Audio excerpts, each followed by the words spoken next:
Hello my fellow nerds, my name is Jamie and I'm just trying to live my best nerd life. Today I'm going to be talking about Music Racer, an indie dynamic rhythm game developed by AbstractArt and published by Sometimes You. I do want to mention that I did receive a review code for this game, so thanks very much for allowing me to access this game on Nintendo Switch before it officially released. With that being said, let's get on with the review. Music Racer is very much rooted in the 1980s, from the bright neon retro wave aesthetic and the music, to the vehicles themselves. Everything just seems to be a massive homage to 80s pop culture. As someone who was born in the latter half of that decade and who grew up on media from that era, there is definitely a huge amount of nostalgia stuffed into it. And honestly, I just generally enjoy the visual aspects of this game a lot. Gameplay is simple yet addictive. After choosing from the variety of vehicles, tracks and music, more on this later, the player begins racing. Unlike most other racing games, where the player controls the speed and acceleration of their vehicle, this game only lets the player move left or right, with no control over how fast the vehicle goes.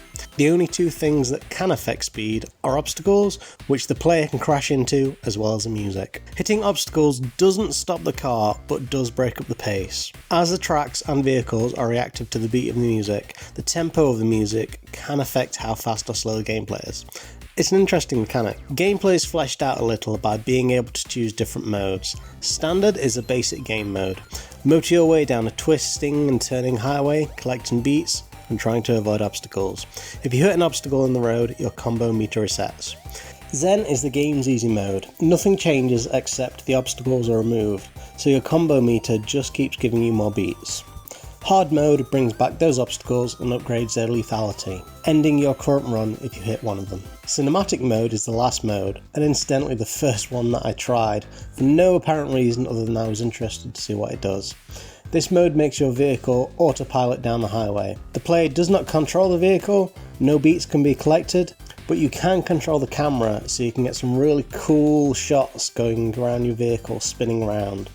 It's essentially a mode where you can listen to the music and enjoy the trippy visuals. It's a nice extra feature. Although it was very confusing when I first started it up, I just couldn't quite understand why I wasn't able to move my car. There's also the ability to pause the game and access a camera mode to take some sweet photos. Content wise, this game is pretty generous. There are 14 tracks to choose from, 25 vehicles that all have the option to have their colour modified, and a good selection of different songs to drive to.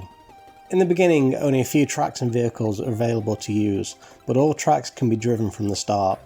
All locked content can be purchased using the beats that are collected whilst driving. This definitely gives the player something to aim for.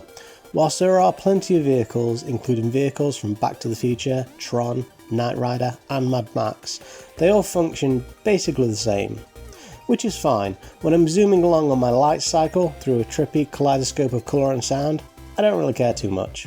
The 20 plus songs are provided by Tobu, Project F with a K, Isofold and Stellar Drone.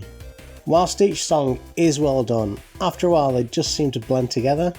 This is mostly because they are instrumental only, with just a handful having vocal tracks. The song that stands out the most to me is Wait for Love by Tobu, which is incidentally the very first song on the list.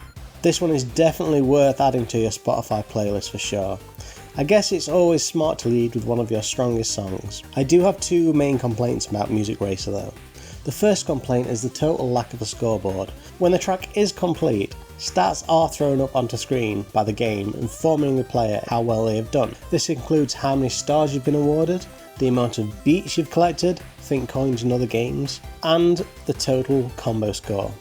Which is fantastic. I love a bit of feedback and information about how well I've done on a race, but after this brief screen there isn't any way, that I found at least, of viewing this record again. For a game that makes a rather large point of collecting beats, a basic high score system for each track and vehicle would have been great. I guess as the PC version of this game incorporates the use of external music, either from your own library or streamed from YouTube, then the need for a scoreboard isn't really needed in that version. but as the player only has a limited access of songs in the Nintendo version, this function would have gone a long way in adding replayability to the game and made it fun for other players to challenge my scores. The second complaint is the absence of the aforementioned ability to play your own music or songs from YouTube like you can on the PC version. I can understand why they didn't do that, as I can only assume that they must have been limited with what they are allowed to do within the Nintendo Switch ecosystem. But still, it's a big shame. Although this isn't a problem specific to this particular console, other console ports do seem to have this same issue.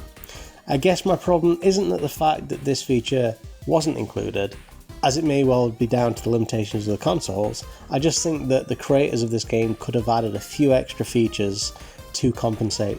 Overall, I think Music Racer is a very slick game.